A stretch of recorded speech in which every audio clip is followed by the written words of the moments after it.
అస్సలాము అలైకుం అందరికీ నమస్కారం. Welcome to my channel. ఈరోజు మనం ఆనియన్ రైస్‌ని ఎలా చేసుకోవాలో చూసేద్దాం.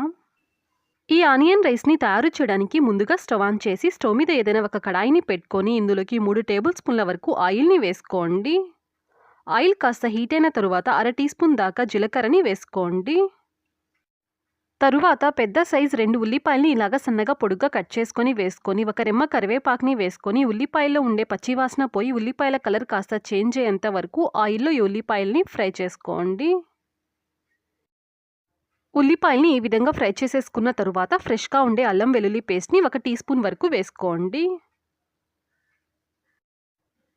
మనం వేసుకున్న ఈ అల్లం వెల్లుల్లి పేస్ట్లో పచ్చివాసన ఉంటుంది. ఆ పచ్చివాసన పోవడం కోసం ఆయిల్లో ఇలాగ అర నిమిషం పాటు ఫ్రై చేసుకోండి.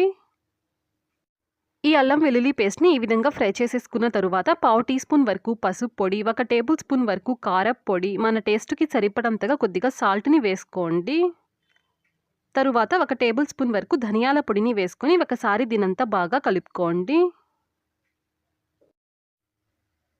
మనం వేసుకున్న ఉప్పు, కారం, ధనియాల పొడి అంతా ఆనియన్స్‌కి బాగా పట్టే విధంగా 1 నిమిషం పాటు దీనంతా బాగా కలుపుకోండి. ఇంట్లో కూరగాయలు ఏమీ లేనప్పుడు లంచ్ బాక్స్‌కి ఈజీగా మనం ప్రిపేర్ చేయాలి అనుకున్నప్పుడు ఈ ఆనియన్ రైస్‌ని ట్రై చేసి చూడండి. చాలా రుచిగా ఉంటుంది. తయారు చేసుకునే విధానం కూడా చాలా సింపుల్ అండి. ఇలా బాగా కలుపుకున్న తరువాత ఇందులోకి 3 టేబుల్ స్పూన్ల వరకు వాటర్‌ని యాడ్ చేసుకోండి.